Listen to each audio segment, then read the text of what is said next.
Boa noite para você. Hoje é terça-feira, 25 de junho. Está começando o TVU Notícias, ao vivo e em formato reduzido devido à greve dos servidores técnicos administrativos do FRN. Mas ainda assim, trazendo as principais informações para você. Confira agora os destaques de hoje. Baixa procura pela vacina contra a dengue preocupa o Ministério da Saúde. O Ministério Público realiza operação contra golpes aparentes de servidores públicos. Cirurgias ortopédicas eletivas são retomadas no Hospital Valfredo Gugel após 24 horas de paralisação. Servidores do Instituto do Patrimônio Histórico e Artístico Nacional irão realizar ato pedindo melhoria salarial. E ainda, a Associação de Ginecologia do RN se posiciona contra a pele do estupro. Agora são 6 horas e 31 minutos. O TVU Notícias está no ar.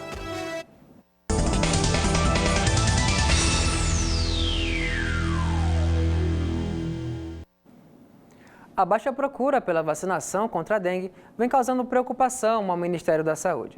Devido a esse cenário, o órgão está realizando ações para que as doses que estão perto do vencimento não sejam perdidas. Quem nos traz os detalhes é o repórter Maurício Gomes. Estar saudável e seguro contra a dengue é o desejo de muitas pessoas. A principal ação deve ser cuidar para evitar focos do mosquito Aedes aegypti, sem deixar água parada. Outra ação importante é a vacina que protege da dengue. A Qdenga está disponível para crianças de 10 a 14 anos aqui no Rio Grande do Norte. Apesar da oferta da vacina gratuita nos postos, em muitos estados, essas doses estão sobrando, pois os pais não têm levado os filhos para se imunizarem.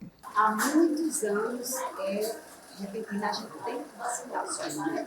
A gente sabe que é uma coisa boa, mas as pessoas estão esquecendo da legalidade. A vacina é muito importante, né, para prevenir das doenças dela, né? Ela hoje vai tomar a vacinazinha de 3 meses, né? E é muito importante para isso, né? Para prevenir ela desses rotavírus que tem aí. Para evitar que haja percas das doses das vacinas, o Ministério da Saúde recomendou que haja um remanejamento nos estados em que os municípios não estejam totalmente contemplados. Também recomenda para aqueles estados em que todos os municípios estão contemplados um aumento na faixa etária de 6 para 16 anos. Porém, esse não é o caso de Natal. Em abril, a gente tinha doses para vencer e devido à baixa demanda, em 3 dias se usou o estoque que tinha com a ampliação da população geral. E agora, alguns estados que sinalizaram essa mesma deficiência, o Ministério também autorizou que eles ampliassem a faixa etária. Mas isso não vai valer aqui para Natal. Para Natal, o que está valendo é a faixa etária de 10 a 14 anos. As doses elas estão sempre chegando, né? Acontece o seguinte, a gente está diminuindo o pedido. Porque exatamente como a demanda está muito baixa, não adianta a gente ter um estoque muito alto para correr o risco de perda. A gente precisa manter um estoque garantindo exatamente as segundas doses de quem tomou a primeira. Então, em cima disso é que a gente vai fazendo novos pedidos, né, até que o Ministério da Saúde mantenha essa faixa etária. Caso ele amplie, é que a gente aumenta essa solicitação e, consequentemente, aumenta o estoque de vacina no município. Apesar de já haver ocorrido uma ampliação da faixa etária em abril para a população em até 59 anos, poucas pessoas procuraram as UBSs para tomar a segunda dose da vacina. Nesse momento, a ampliação da faixa etária para toda a população está descartada. A gente anda lento, né? Devido até às muitas campanhas até concomitantes, né? E com relação principalmente a da dengue, a gente tem um público, né, vacinado ainda naquela faixa etária de 10 a 14 anos. Temos em torno de 12 mil, né, crianças vacinadas, mas fico alerta, porque desses 12 mil, cerca de 8 mil crianças já completaram 90 dias da sua primeira dose e não buscaram os pontos ainda para se vacinar. Cerca de 1.000 pessoas apenas se vacinaram com a segunda dose até o momento. A partir de 1º de julho, os motoristas que trafegam na Avenida Lima e Silva, em frente à Arena das Dunas, terão que estar atentos ao novo radar instalado no local. Quem tem os detalhes é o repórter Alan Silva. A Secretaria Municipal de Mobilidade Urbana, STTU, informou hoje que o equipamento irá servir para que os condutores respeitem os limites de velocidade na Avenida Lime Silva. O radar está instalado há cerca de 1 ano. Durante esse período, estava em funcionamento apenas para a contagem de veículos. Atualmente, cerca de 44 mil veículos transitam diariamente pela avenida. O novo radar limita a velocidade de 50 km por hora.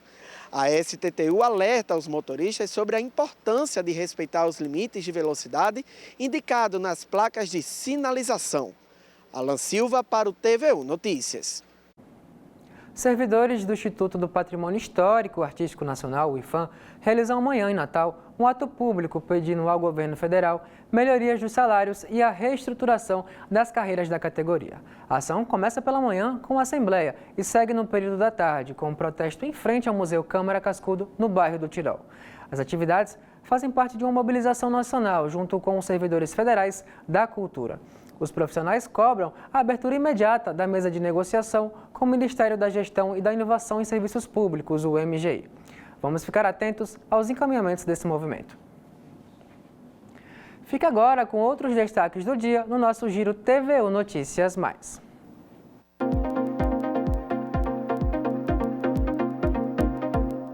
A Secretaria de Infraestrutura de Natal encaminhou para o Instituto de Desenvolvimento Econômico e Meio Ambiente, IDEMA, todas as informações necessárias para que seja liberada a licença de instalação e operação nas obras de drenagem da Praia de Ponta Negra. O órgão ambiental do Estado é responsável pelo licenciamento e exigiu informações complementares para o projeto da engorda da faixa de areia. Após a Prefeitura apresentar projetos de execução e as respostas condicionantes solicitadas. Embora o titular da CEMURB, Tiago Mesquita, criticar a exigência do IDEMA, ressalta que a solicitação foi feita em caráter emergencial. A licença de instalação e operação é a última etapa para a autorização necessária antes do início dos serviços da engorda. O IDEMA continua sem estimar prazo para concluir esse processo. O Hospital Valfredo Gugel e a Secretaria de Estado de Saúde Pública do Rio Grande do Norte informam que os serviços de cirurgias ortopédicas eletivas já retornaram à normalidade. As cirurgias ortopédicas foram paralisadas por 24 horas no último fim de semana. A empresa terceirizada que oferta esse serviço ao hospital sofreu um atraso de salário dos profissionais da área. A assistência aos pacientes do pós-operatório não foi afetada e as cirurgias de urgência foram realizadas pela própria equipe do hospital, formada por servidores do Estado. Conforme afirmou o diretor da unidade, Geraldo Neto, a demanda do sábado foi compensada no domingo. O programa Mais Médicos do Rio Grande do Norte tem 13 vagas remanescentes para profissionais de medicina. Segundo o Ministério da Saúde informou, as vagas serão ofertadas principalmente em alguns municípios em situação de vulnerabilidade. Para Natal serão ofertadas 4 vagas e uma vaga para cada um dos seguintes municípios: Barcelona, Canguaretama, Ceará-Mirim, Currais Novos, Extremóis, Macaíba, Mossoró, Santa Cruz e Nísia Floresta. A grande novidade para atrair os profissionais brasileiros é que os Ministérios da Saúde e da Educação firmaram parceria para incentivar a inscrição dos médicos formados pelo FIES. Eles terão ajuda para quitar o financiamento. De acordo com o Ministério da Saúde, os profissionais agora contam com oportunidades de especialização e mestrado, benefícios proporcionais ao valor mensal da bolsa para atuarem nas periferias e regiões mais remotas e direito à compensação do valor pago pelo INSS. Os gestores municipais têm até amanhã para confirmarem o interesse nas vagas e os gestores municipais devem realizar a inscrição na página e-gestor.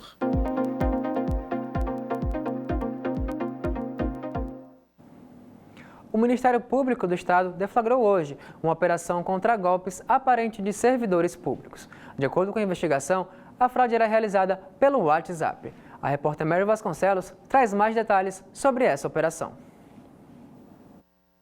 O Ministério Público do Rio Grande do Norte deflagrou uma operação para investigar grupos de falsos perfis no WhatsApp, a fim de aplicar golpes em familiares de servidores públicos. A Operação Trícele cumpriu 3 mandados, busca e apreensão na cidade de Goiânia. O nome se deu pela ideia de uma tríade investigativa. A ação apura o cometimento dos crimes de estelionato mediante fraude eletrônica, falsa atribuição de identidade e lavagem de dinheiro. A Operação Trícele teve o apoio do Grupo de Atuação Especial de Combate ao Crime Organizado do Ministério Público de Goiás, da Coordenadoria de Segurança Institucional e Inteligência e da Polícia Militar Goiana. Participaram da operação promotores de justiça, servidores do Ministério Público e policiais militares. Os criminosos virtuais conseguiam informações pessoais em aplicativos de conversa e até do próprio WhatsApp. Se passavam por parentes e, simultaneamente, simulavam uma circunstância urgente, pedindo dinheiro para sensibilizar o familiar e justificar falsamente o pedido de auxílio financeiro. Os familiares de servidores públicos potiguares eram, assim, induzidos a práticas financeiras indevidas. Esse tipo de golpe, investigado pela operação, foi aplicado em 2021. Mary Vasconcelos, para o TVU Notícias. A Associação de Ginecologia e Obstetrícia do Rio Grande do Norte emitiu hoje uma nota em que repudia o projeto de lei que ficou conhecido como PL do Estupro. No texto, a diretoria da entidade diz que a proposta representa uma total incoerência com a trágica realidade das crianças, mulheres e pessoas vítimas de violência sexual. Ainda segundo o comunicado, a diretoria se posicionou contra a criminalização de pessoas que estão em situação de vulnerabilidade e contra qualquer retrocesso na questão do aborto legal no Brasil. E se colocou ao lado da defesa dos direitos e da autonomia de mulheres e meninas. O projeto de lei tem sido alvo de críticas intensas e gerou uma grande repercussão. Aqui na capital potiguar, uma nova manifestação das mulheres será feita na próxima quinta-feira em frente ao shopping Midway Mall, às 5 horas da tarde. E nós da TVU vamos acompanhar de perto essa movimentação. Terminou hoje o prazo para os deputados estaduais apresentarem emendas ao projeto de lei das diretrizes orçamentárias, a LDO 2025. O projeto de lei está na Comissão de Finanças e Fiscalização da Assembleia Legislativa e o relator deputado José Dias deve dar o parecer do projeto no dia 9 de julho. Vamos conferir mais informações. O relator da LDO 2025, o deputado José Dias, já havia pedido a compreensão de todos os deputados para cumprirem o prazo de encaminhamento das emendas. A Lei de Diretrizes Orçamentárias é elaborada anualmente e tem como principal objetivo apontar as prioridades do governo para o ano que vem. Ela orienta a elaboração da Lei Orçamentária Anual, baseando-se no que foi estabelecido pelo Plano Plurianual. Ou seja, é um elo entre esses dois documentos. Os 24 deputados deverão se debruçar sobre a destinação das chamadas emendas parlamentares impositivas no limite de 0,5% da receita corrente líquida. Também haverá nessa LDO a inclusão do percentual mínimo de 0,7% da receita tributária anual de 2025 para as ações envolvendo o orçamento participativo, assegurando aos cidadãos a contribuição no processo do orçamento da administração geral. O orçamento participativo ocorre por meio de plenárias regionais e temáticas a serem convocadas pelo Poder Executivo Estadual. Segundo a proposta do governo, as plenárias regionais a serem realizadas, envolvendo os temas prioritários, deverão ter a coordenação da Secretaria de Estado do Planejamento, além da participação direta das secretarias afins dos temas objetos de cada plenária. O TVU Notícias vai ficando por aqui e você pode participar enviando sugestão de pauta e denúncia para o nosso WhatsApp ou e-mail que aparece aí na sua tela. Lembrando que os demais programas da TVU estão com a exibição suspensa devido à greve dos servidores da universidade. Fique daqui a pouco por dentro das notícias nacionais com o Repórter Brasil Noite. Antes de encerrar a edição de hoje, parabenizamos a Universidade Federal do Rio Grande do Norte, a nossa querida UFRN, que hoje completa 66 anos de existência. Uma boa noite para você e até amanhã.